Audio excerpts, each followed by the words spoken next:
हिमालय पृथ्वी पर जहाँ से एक सभ्यता का प्रारंभ हुआ है, जहाँ की लोक संस्कृति किसी धरोहर से कम नहीं है। यहाँ के प्राकृतिक तत्वों में कई लोक कथाएं और लोक गाथाओं का समावेश दिखाई देता है। ऐसी ही लोक गाथा है फ्योली की। फ्योली जो है तो एक फूल लेकिन प्रतीक है एक प्रेम, त्याग और उमंग का। गाथा है सुंदर युवती के जीवन की। हिमालयी राज्य उत्तराखंड में फ्योली के जीवन पर आधारित अलग अलग गाथाएं प्रचलित थे। तो सुनिए फ्योली की ऐसी ही एक प्रचलित लोक गाथा। सिरकोट नाम के एक गांव में एक सुंदर युवती फ्योली रोतेली रहा करती थी।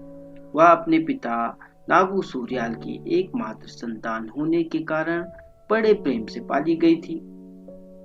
एक दिन उसके पिता अपने कुल देवता की आराधना में लीन थे और फ्योली अपने सपनों के राजकुमार के स्वप्न में मग्न थी। पूजा करते हुए जैसे ही उसके पिता ने शंख बजाया, वैसे ही फ्योली का सपना टूट गया। फ्योली उठी और सज धज कर सोने की गगरी लेकर घर से बाहर निकली। उसकी सहेलियां भी उसके साथ पानी भरने गई।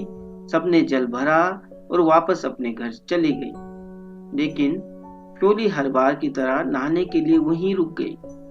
वह पानी भर ही रही थी कि उसने पानी में किसी की परछाई देखी। वह पीछे मुड़ी तो वहां कोई भी नहीं था। ऊपर की ओर देखने पर उसने पाया कि एक सुंदर राजकुमार पेड़ की डाल पर बैठकर फूलों की माला बना रहा है। उन दोनों ने एक दूसरे को देखा तो फ्योली के चेहरे की लालिमा बढ़ गई। वह युवक पेड़ से उतरा और फ्योली के पास जाकर बैठ गया। युवक ने अपना परिचय देते हुए कहा, मेरा नाम पप्पू रावत है, क्या तुम मुझे जानती हो? इस पर फ्योली ने उत्तर दिया, हाँ, तुम्हारे पिता की नजर हमारे गांव पर है, तुम यहाँ क्यों आए हो? पप्पू ने प्रेम और मित्रता की आस जताई और अपनी बांसुरी निकालते हुए फ्योली का मन मोहने के लिए बांसुरी बजाने लगा। फ्योली भी मंत्रमुग्ध होकर उसे निहारने लगी। फिर भुप्पू ने उसे अपने हाथों से बनाया फूल का हार पहना दिया। फ्योली के बालों को फूल से सजाते हुए भुप्पू ने आंखों ही आंखों में फ्योली के जन्मों तक साथ देने की कसम खा ली। अब दिन ढल चुका था। सूर्य ढलने पर फ्योली को आभास हुआ कि पूरा दिन निकल चुका है।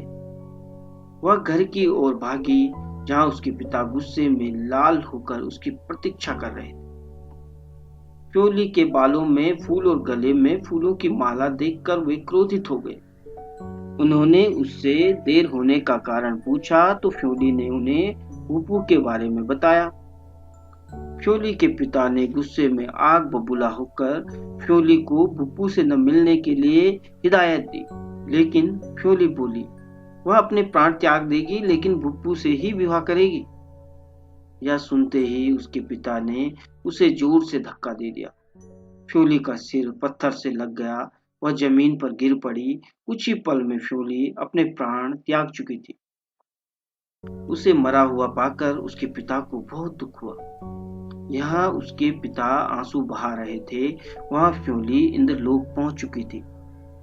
सारे देवताओं को उसके लिए बहुत बुरा लगा, इसलिए इंद्र ने उसे वरदान दिया कि धरती पर उसे कोई नहीं भूल पाएगा। चैत्र मास में उसकी पूजा होगी और सब उसके गीत गाएंगे।